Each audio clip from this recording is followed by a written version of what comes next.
এই বিষয়টা নিয়ে যে আহ, আজকে বিকেলেও একজন আমাকে জিজ্ঞেস করলো, তখন আমি বলেছি যে আমরা জাতি হিসেবে আসলে খুব রুচিহীন হয়ে পড়েছি আমরা।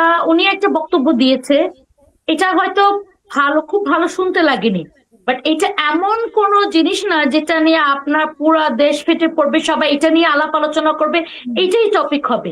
আমাদের বিরোধী দল একটা অকর্মা বিরোধী দল, I am sorry to say.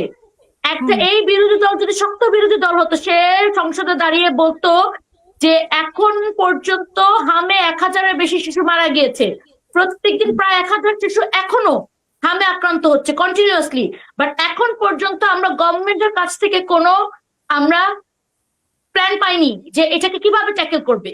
এখন পর্যন্ত কোনো কিন্তু মানে কান্ট্রি ওয়াইড প্ল্যান আমরা পাইনি, যেখানে যেখানে হামের প্রাদুর্ভাব বেশি সেই জায়গাটাকে কন্টেইন করা।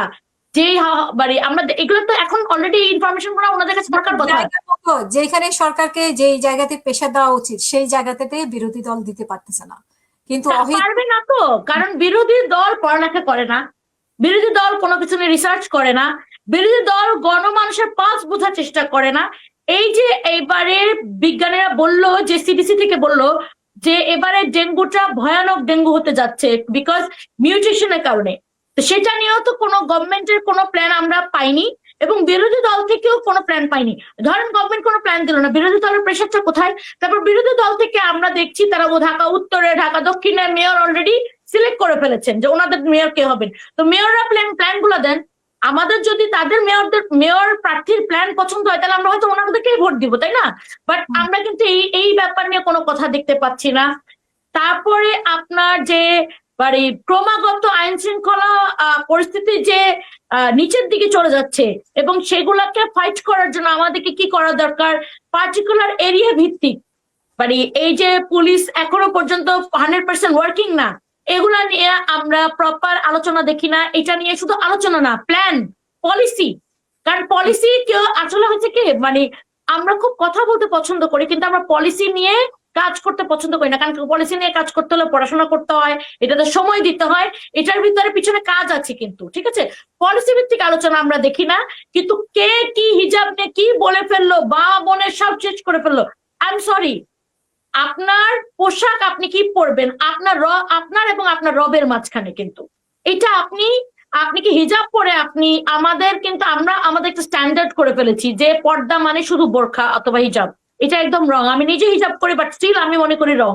পর্দা উনার আপনি যতটুকু মনে করবেন এবং আপনি যতটুকু সন্তুষ্ট হবেন সেটাকে পর্দা ধরে নিতে হবে, এবং এইটার জবাবদিহি আপনি আপনার রবের কাছে করবেন।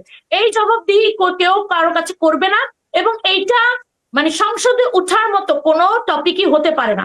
বাট আমরা দেখছি কি, সংসদের ভিতরে বাহিরে এত এত এত এত জনদুর্ভোগকে বাদ দিয়ে এটা একটা বড় টপিক হয়ে দাঁড়িয়েছে।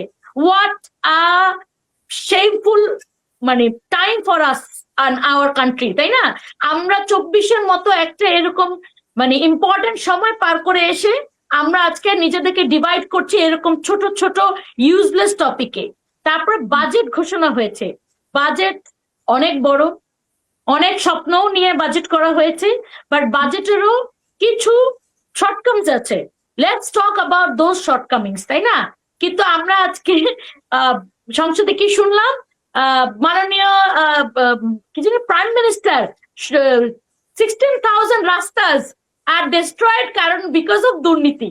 মানে এইরকম মানে এইরকম কাঁচা রাস্তা আপু, কাঁচা রাস্তা। কাঁচা রাস্তা, সরি মানে সরি, আমি ওনার মতো এত ভালো ইংলিশ বাংলিশ বলতে পারি না। কিন্তু আমরা কি দুর্ভাগা জাতি, সংসদে 1 মিনিটের মোস্ট প্রবলি কত 8 লক্ষ সামথিং খরচ হয় টাকা 1 মিনিট সংসদ চালাতে। এই এই জনগণের টাকা খরচ করে আমাদেরকে এই কাঁচা রাস্তা শুনতে হয়। কোনো ভায়াবল মানে পলিসি ভিত্তিক আলাপ আলোচনা না, হিজাব আর কাঁচা রাস্তা। এবং সে কালকে দেখবেন কাঁচা রাস্তা নিয়ে আবার লম্বা লম্বা দীর্ঘ আলাপ হবে।